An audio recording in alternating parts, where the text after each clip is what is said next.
কাতারে চলছে Hamas Israel যুদ্ধবিরতি নিয়ে আলোচনা। 10 দিনের বেশি সময় ধরে এই আলোচনা চললেও খুব বেশি আশার আলো দেখা যায়নি। 60 দিনের যুদ্ধবিরতি আর বন্দীদের মুক্তির প্রস্তাব থাকলেও বিতর্ক থাকছে সেনা প্রত্যাহারের নকশা ও ত্রাণ প্রবেশের নিশ্চয়তা নিয়ে। ইসরায়েলি বন্দীদের মুক্তির শর্তে যুদ্ধবিরতির প্রস্তাব দিয়েছিল হামাস, কিন্তু শান্তি নয়, যুদ্ধ চাইল ইসরায়েল। ইসরায়েল যেহেতু যুদ্ধ চাচ্ছে আর তাই তাদের সাথে যুদ্ধ মোকাবেলা করতে প্রস্তুত হামাস। তারা জানিয়ে দিয়েছে কোনো চুক্তি না হলে তারা দীর্ঘ সময় ধরে যুদ্ধ চালিয়ে যাবে। নেতানিয়াহু প্রশাসন যুদ্ধবিরতি নিয়ে নাকচ করে দিয়েছে।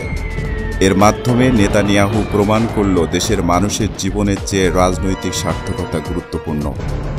হামাসের সামরিক শাখা আল কাসাম ব্রিগেডের মুখপাত্র আবু ওবায়দা এক ভিডিও বার্তায় জানান, সব বন্দীদের মুক্তির বিনিময়েও যুদ্ধবিরতিতে সম্মত হয়নি ইসরায়েল।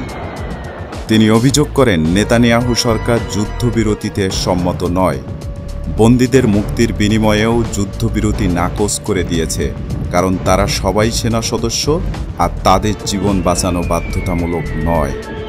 আবু ওবায়দা বলেন, আমরা একটি পূর্ণ চুক্তির পক্ষে আছি, যেখানে যুদ্ধ বন্ধ হবে, গাজা থেকে ইসরায়েলি সেনা সরে যাবে এবং নিরীহ ফিলিস্তিনিদের জন্য মানবিক সহায়তা নিশ্চিত করা হবে।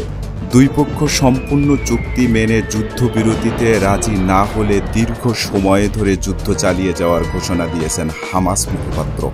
আবু ওবায়দা আরও বলেন, কাতারে চলমান যুদ্ধবিরতি নিয়ে আলোচনায় ইসরায়েল পিছিয়ে গেলে ভবিষ্যতে আংশিক চুক্তির যুদ্ধবিরতির কোনো সুযোগ থাকবে না।